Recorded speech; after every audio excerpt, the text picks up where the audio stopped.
votre projet de fin d'études de cette année?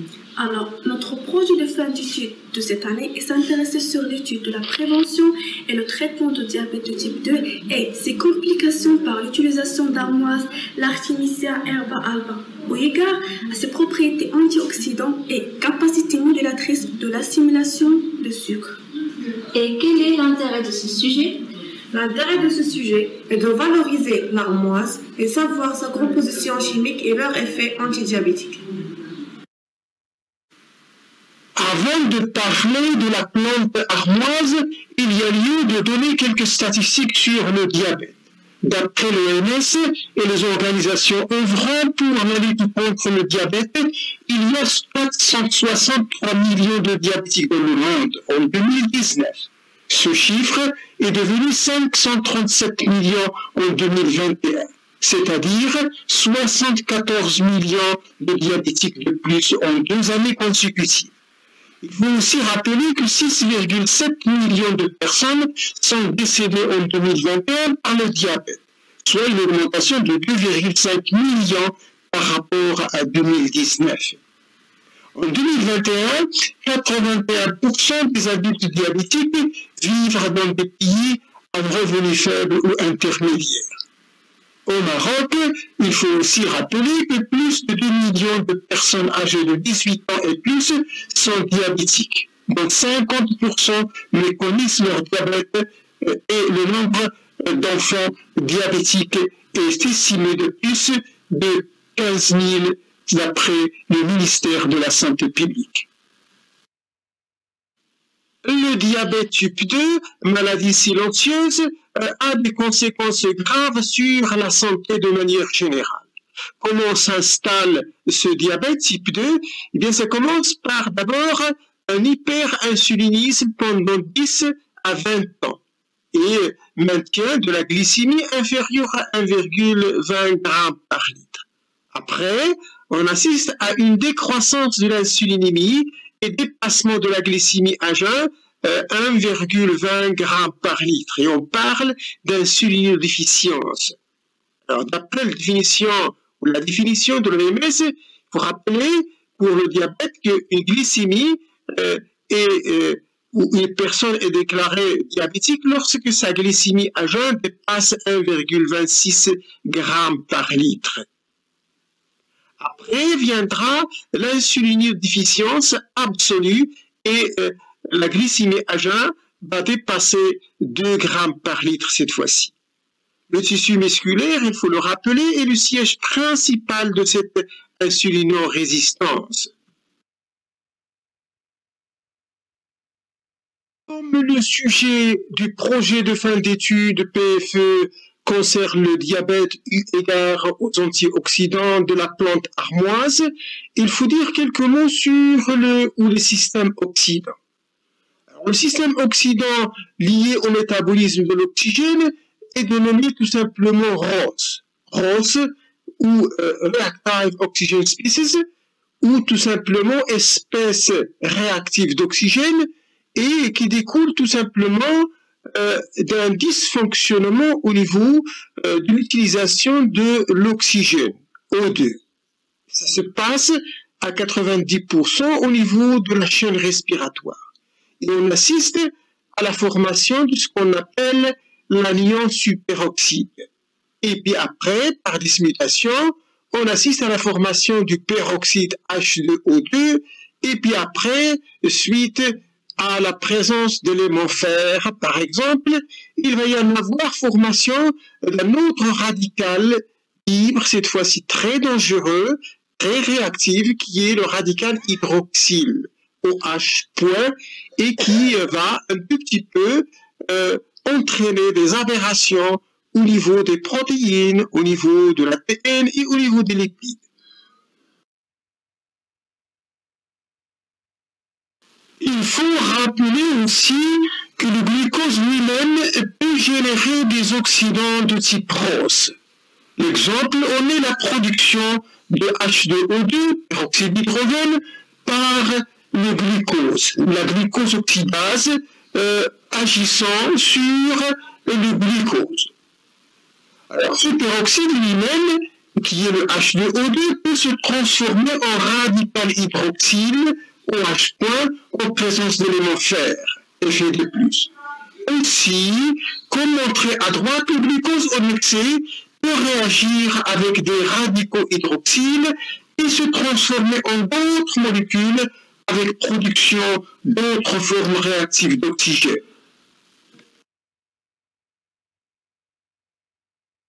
Toujours avec les complications du diabète, parlons de ce qu'on appelle des AGE.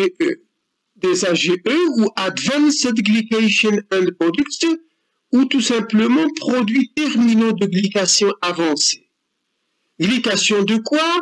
Glycation surtout des protéines, qui commence par la réaction de Maillard. Illustration ici à gauche, avec fixation du sucre de façon irréversible sur des radicaux, lysine ou arginine, des protéines. Cette réaction n'est pas catalysée par des enzymes, comme on le sait pour la glycosylation. Après plusieurs étapes de transformation, on obtient les AGE, les produits terminaux de glycation avancée. Sur la droite, on donne quelques exemples de ces AGE, et dont l'hémoglobine glyquée et d'autres exemples comme la CML et la pentosidine.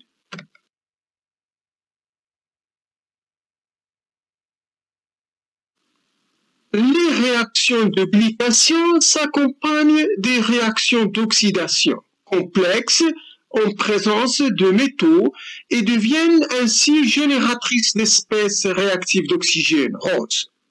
Comme on le voit ici à droite, on parle en général de glycoxydation. Glycoxydation où on assiste à une combinaison de glycation et d'oxydation. La plupart des réactions de glycation sont ainsi accompagnées de réactions d'oxydation. Et que les différentes étapes aussi de la glycation sont donc génératrices de ROS. Et le cas qu'on peut citer dans cette situation, c'est celui de la glycation de l'albumine du sang. L'albumine du sang qui est une protéine beaucoup plus abondante au niveau du sang et qui devient glyquée en présence d'un excès de sucre évidemment et qui perd sa fonction.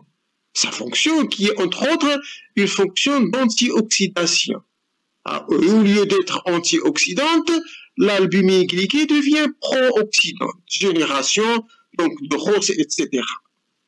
Alors il faut dire que toutes ces découvertes montrent que le diabète est lié au système oxydant de type ROS.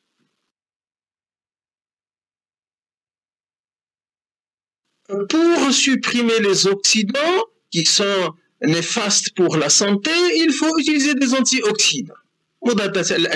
Antioxydants. Ces antioxydants, ils sont de deux natures, soit chimiques, soit enzymatiques. Chimiques tels que le glutathion, la vitamine E, la vitamine C et les polyphénols. Nature enzymatique, on peut citer des enzymes telles que la peroxydase, glutathione peroxydase surtout, la catalase et la superoxydismutase.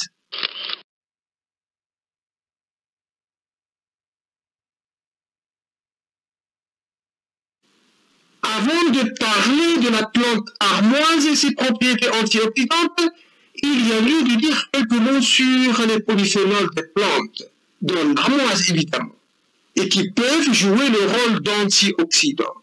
Les polyphénols, antioxydants pour contrecarrer les oxydants.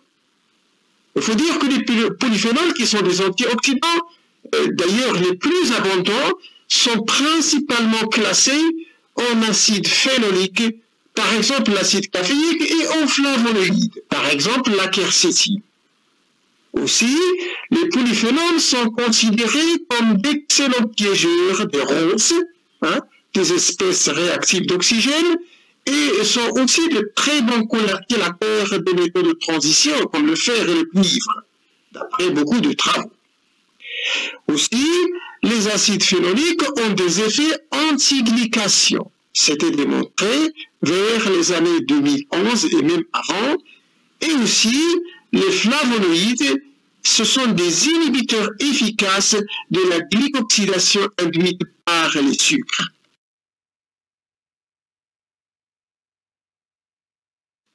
Parlons de la plante armoise, source éventuelle d'antioxydants susceptibles de contrecarrer les ronces accompagnant le diabète. L'armoise est une astéracée, le genre c'est Artemisia, l'espèce Artemisia herba alba. Le nom au Maroc, c'est surtout chia. Armoise aussi appelée armoise herbe blanche ou chia ou white wormwood. Il ne faut pas confondre Artemisia herba alba, qui est l'armoise, avec Artemisia absinthium, qui est tout simplement l'absinthe ou tout ce qu'on appelle shiba de manière générale.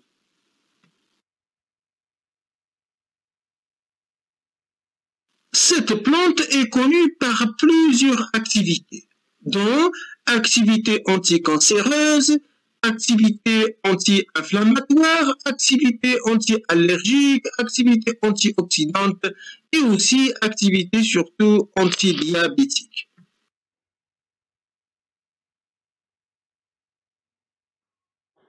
Que contient l'armoise en termes de composés chimiques? La littérature a montré que cette plante contient des terpènes, genre jaune, et surtout des terpènes du type cis-quiterpène-lactone. Elle contient aussi des flavonoïdes variables et variés, et aussi des acides phénoliques comme l'acide chlorogénique.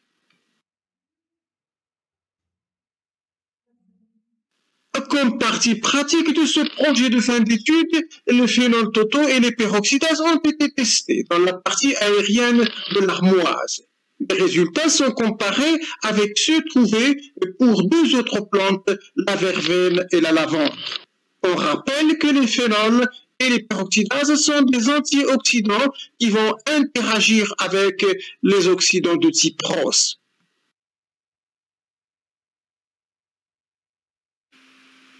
Comme résultat préliminaire de ce projet de fin d'études qui concerne le phénol de l'armoise, le taux des composés phénoliques totaux de l'extrait de l'armoise est élevé. Celui-ci est proche de 2 fois et 1,3 fois les taux enregistrés pour la verveine et la lavande, respectivement. Il faut dire aussi que les taux de phénol plus élevés chez l'armoise renseignent sur d'éventuelles fortes activités antioxydantes. Et il faut dire aussi, ou rappeler que les polyphénols sont considérés comme d'excellents piégeurs des ronces et de très bons chélateurs aussi de métaux de transition comme le fer et le cuivre. À l'échelle qualitative, la classe des polyphénols est représentée chez l'armoise par des flavonoïdes variés et variables et des acides phénoliques aussi comme l'acide chlorogénique.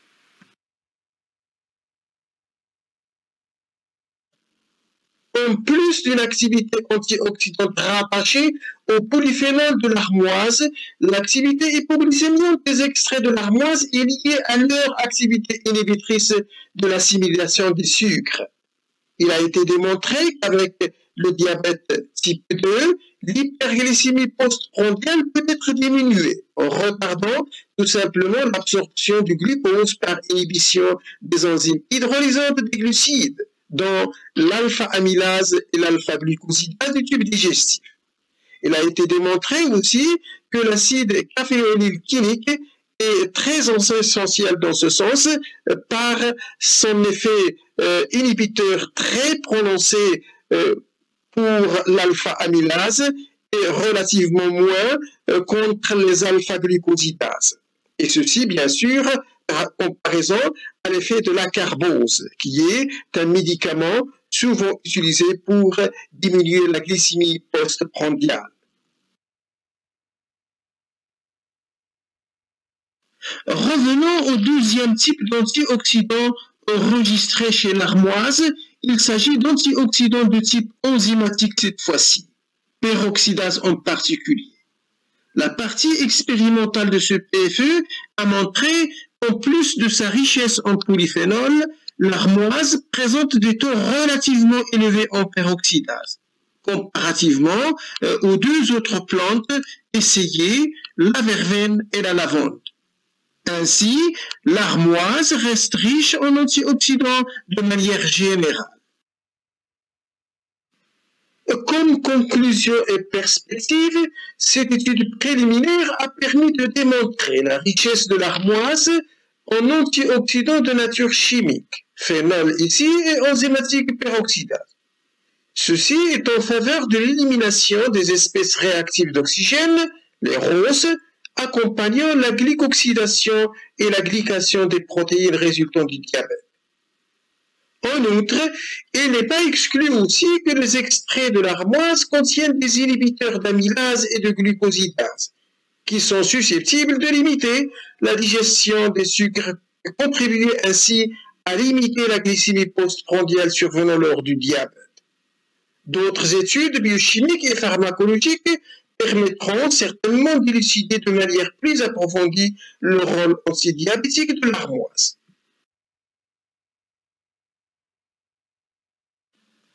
Comme d'autres perspectives, il faut dire qu'à l'échelle de l'effet antioxydant de l'armoise, cette étude est limitée à l'aspect quantitatif des antioxydants chimiques et enzymatiques. Il est souhaitable de la compléter par une étude de l'aspect qualitatif permettant de clarifier la nature des antioxydants.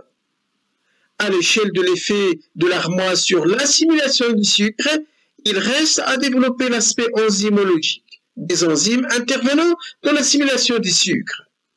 Et enfin, il reste à sensibiliser les utilisateurs de l'armoise dans le but de combattre le diabète sur l'usage correct de toutes les autres fonctions de cette plante. En effet, il a été démontré que certains extraits de plantes peuvent manifester des activités pro-oxydantes au lieu d'être antioxydantes. C'est pour cette raison que nous aimerions lancer quelques avertissements. Bien que de nombreuses recherches se soient concentrées sur les propriétés antioxydantes des polyphénols d'origine végétale contre les maladies chroniques de manière générale, ces polyphénols peuvent également agir comme pro-oxydants dans les systèmes biologiques in vivo. Par exemple, les polyphénols pro-oxydants peuvent exercer des effets cytotoxiques sur des cellules cancéreuses en leur permettant d'atteindre les niveaux toxiques de ROS qui permettent l'apoptose. Aussi, il faut dire que plusieurs polyphénols alimentaires, y compris l'acide gallique, l'acide éllagique, la rutine, le resveratrol, les catéchines et autres, présentent en même temps une activité antioxydante et une activité pro-oxydante. C'est des travaux qui datent de 2020, ou Yang. Ainsi, il faut dire que l'effet pro-oxydant, par exemple de l'épigallocatéchine gallate, qui est un ingrédient majeur du thé, est observé cet effet à une dose considérablement plus élevée que celle nécessaire pour l'action antioxydante du thé.